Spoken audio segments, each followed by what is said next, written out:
Halo guys, balik lagi bersama gua Hadi di channel Ya Kali High End. Dan pada video kali ini gua akan mencoba dan memberitahu kalian gimana sih spek PC 2 jutaan di tahun 2024 ini. Jadi seperti yang kalian lihat, di sini udah ada PC. Nah, PC ini adalah PC temen gua yang gue pinjam untuk bikin video ini. Ya, karena bikin video kayak gini itu butuh modal gede ya. Jadi, untuk meminimalisir pengeluaran, gua harus meminjam PC temen gua. Dan untungnya temen gua mau minjemin. Yang menurut gua PC ini menarik untuk diuji performanya di tahun 2024 ini. Barangkali kalian cuma punya budget 2 juta sampai 3 juta yang pas-pasan gitu, tapi kalian pengen main roleplay, pengen main Spider-Man atau Red Dead atau game yang lainnya, ya mungkin kalian bisa jadiin video ini sebagai referensi kalian, part mana yang diambil atau yang emang harus udah deh jangan dipakai ini deh, udah ketinggalan zaman, nggak bisa. Oke, singkat cerita, PC ini temen gue beli di tahun 2017-an. Enggak sih, mungkin lebih tepatnya dia terakhir upgrade itu di tahun 2017. Nah, setelah tahun itu dia nggak upgrade lagi, jadi dia diemin PC-nya. Lihat aja PC-nya sampai kayak berjamur gitu, tempered glass-nya. Jadi emang gua nggak ngebersihin ini karena gua nggak punya blower, jadi ya udahlah, nggak apa-apa. Nah, oke, jadi nanti gua akan memberikan alternatif dari part-part ini karena kan dia beli dulu tuh harganya nggak mungkin 2 jutaan gitu ya. Jadi gua akan memberikan alternatif lain. Nah, pokoknya video kali ini adalah PC 2 jutaan. Jadi kalau kalian kepo performanya gimana, tonton sampai habis. Oke, jadi part yang pertama ini adalah motherboard. Motherboardnya di sini gua pakai H81M dari Varo Prime. Nah, awalnya itu dia pakainya ini merek ECS, gue lupa mereknya apa namanya. Kenapa gue ganti? Akhirnya gue mengeluarkan modal sedikit ya. Jadi akhirnya gue ganti motherboardnya pakai Varo Prime karena motherboard lamanya udah nggak bisa satu slot RAM-nya. Jadi karena gue mau nyobanya juga pakai dual channel ya, jadi akhirnya gue ganti nih yang terbaru, udah ada M.2-nya juga. Nah, kenapa gue pakai dari Varo ini? Karena harganya murah, tapi dia ngasih spesifikasi dan fitur yang udah lumayan lah untuk DDR3. Jadi ini PC-nya DDR3 ya. Nah, tapi yang menarik di sini, walaupun DDR3 tapi di sini udah disediain 2 slot M.2, yang satu M.2 SATA dan yang satunya lagi M.2 NVMe. Motherboard ini juga udah support generasi 4 dan generasi 5. Terus RAM-nya 1600 MHz, tapi cuman support sampai 16 GB. Ya, itu aja sih speknya ya. Tapi menurut gua dikasih M.2 NVMe ini ngebantu banget karena ya kalian tahu lah ya, speed M.2 sama hard disk ya beda jauh ya. Jadi untuk booting itu cepet sih. Nanti kita tes ya booting. Jadi PC ini masih pakai prosesor i5 4590, yang mana prosesor ini punya 4 core dan 4 threads, yang punya base clock di 3,3 GHz dan turbo di 3,7 GHz. Nah, prosesor ini tuh rilis tahun 2014. Gila, udah 10 tahun coy. Oh iya, prosesor ini soketnya 1150 dan codename-nya Haswell ya. Dan konsumsi dayanya dia ada di 84 watt. Dan dia juga udah ada integrated grafik, yaitu Intel HD 4600. Terus RAM-nya gue pakai HyperX Fury DDR3 8GB x 2 dengan speed 1600 MHz. Jadi awalnya PC ini tuh cuman pakai satu RAM 8GB ya. Terus ya karena motherboardnya ini cuman bisa satu slotnya, jadi akhirnya gue ganti pakai Varo. Jadi gue tambahin juga RAM-nya biar pakai dual channel gitu kan. Karena kalau single channel kan dia rada stuttering atau gimana gitu ya, kurang maksimal lah performance-nya. Jadi gue beli lagi RAM-nya dengan RAM yang sama 1600 MHz 8GB juga. Jadi totalnya sekarang memorinya ada 16GB dengan speed 1600 MHz. Nah, lanjut ke storage. Di sini storage-nya gue pakein XPG Spectrix yang 256GB karena ya gue di rumah adanya itu. Karena awalnya tuh PC ini pakai Apacer ya, tapi ini nih masih di dalam tapi nggak gue cabut karena gue lupa, belum gue bongkar. Nah, tapi di sini nggak dipakai, jadi pakai bootingnya gue pakai Spectrix ini.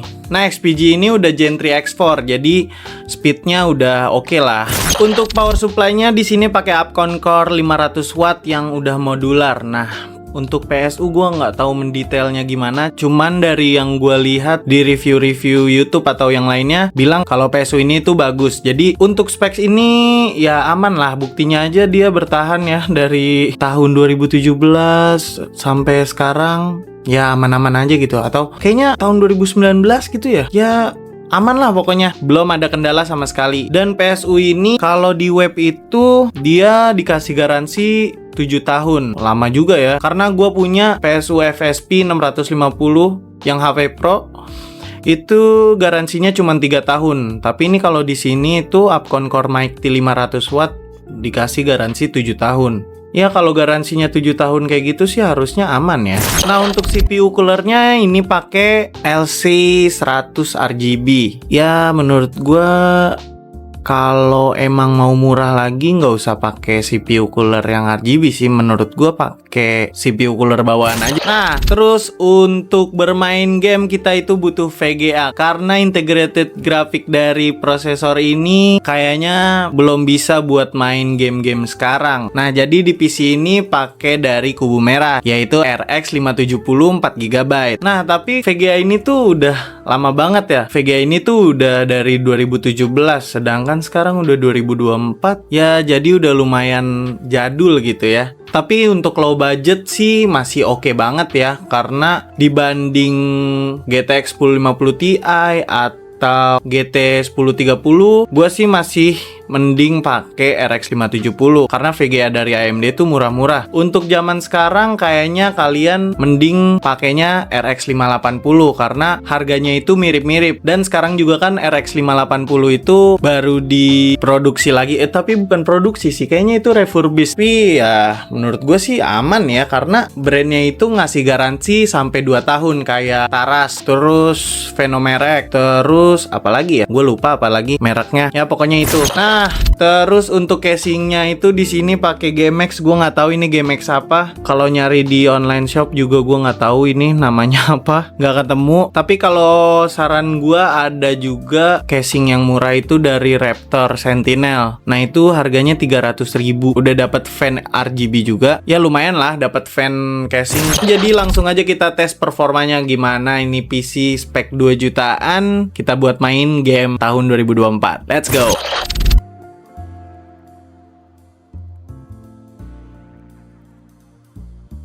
Yang pertama booting. Untuk PC ini menggunakan XPG Spectrix Gen 3 X4 256GB, berhasil booting dalam waktu 31 detik. Lalu untuk pengujian 3D Time Spy, GPU score mendapatkan 3700 sedangkan CPU score 2600. Dan selama pengujian 3D Time Spy, GPU-nya berada di suhu 74 derajat Celcius, sedangkan CPU-nya berada di suhu maksimal 70 derajat Celcius. Untuk pengujian game pertama yaitu eFootball 2024, menggunakan settingan low preset. Dan ini menurut gua smooth banget ya main di low preset dengan FPS normal di 60. Jadi untuk game kompetitif seperti eFootball ini bisa playable banget.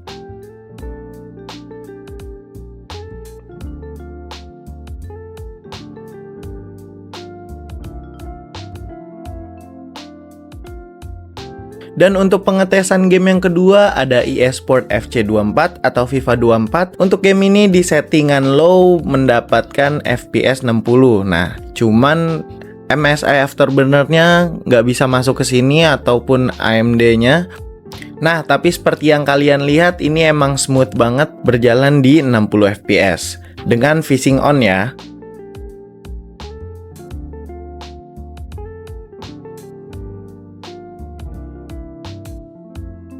Lalu yang ketiga ada NFS Hit, menggunakan settingan low, walaupun kadang di bawah 60 fps, tapi menurut gue ini masih playable. Nah ini gue sengaja pakai mobil Koenigsegg Regera yang paling kenceng, jadi melihat pergerakannya kalau misalnya paling cepet tuh gimana sih. Apakah akan terjadi penurunan fps yang besar banget atau enggak. Tapi ternyata seperti yang kalian lihat, ini tidak terlalu mengalami penurunan fps yang besar, jadi masih playable ya.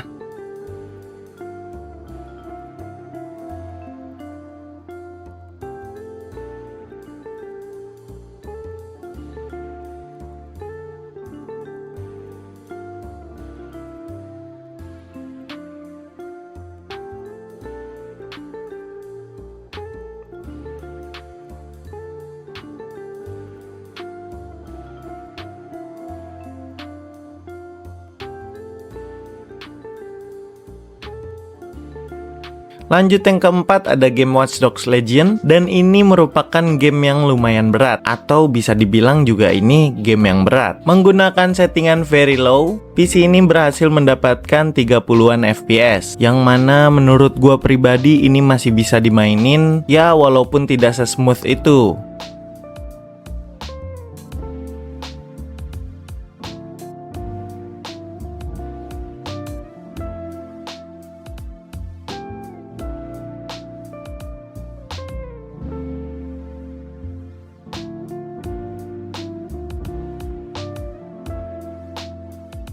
Selanjutnya ada Red Dead Redemption 2, dan ini merupakan game yang berat juga. Dengan settingan very low, PC ini berhasil mendapatkan 40-60 FPS, atau bahkan bisa lebih. Jadi game ini masih nyaman untuk dimainin.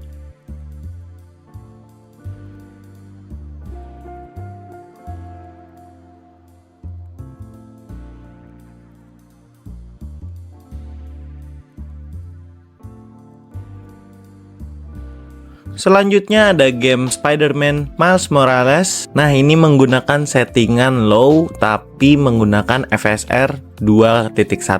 Dan FSR-nya gue setting di quality, dan hasilnya PC ini bisa mendapatkan lebih dari 60 FPS, yang mana itu sangat nyaman untuk dimainkan. Tapi akan mengalami penurunan FPS ketika ada elemen seperti api atau asap atau air yang berat untuk dirender. Tapi overall game ini masih bisa dimainkan.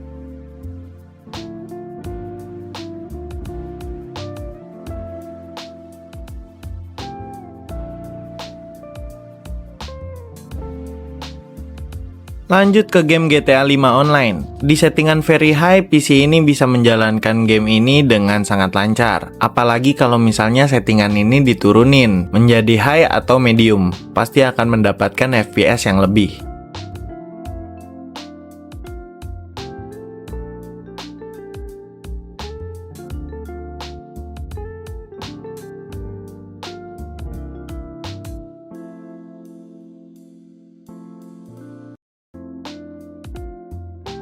Dan yang terakhir adalah GTA 5 Roleplay. Dan ini gue masuk ke server Indo Pride Roleplay Indonesia saat servernya terisi 400 orang. Dan ini gue sengaja ngelihatin loading dari game ini karena banyak yang bilang kalau misalnya PC budget itu nggak bisa masuk server Indo Pride.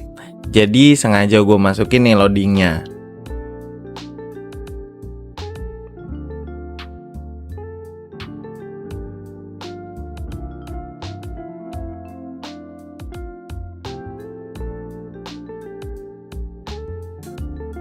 Dan PC ini di settingan normal bisa menjalankan game ini dengan lumayan lancar walaupun terkadang terjadi stuttering.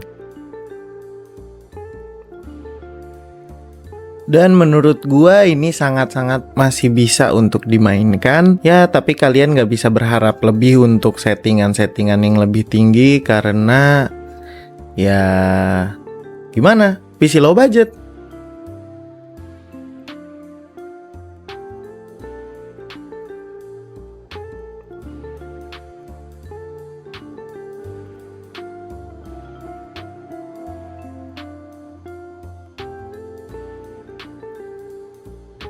Jadi segitu aja video kali ini, semoga bermanfaat buat kalian semua. Maaf banget kalau misalnya ada salah-salah kata atau penjelasan yang kurang. Dan ya, terima kasih untuk yang udah nonton. Jangan lupa like untuk yang suka video ini. Dan kalau nggak suka ya udah nggak apa-apa, dislike aja deh. Tapi jangan dong please. Subscribe juga ya, biar gue makin semangat bikin kontennya tentang PC low budget dan channel ini berkembang dengan baik. Ya, thank you for watching. Bye-bye.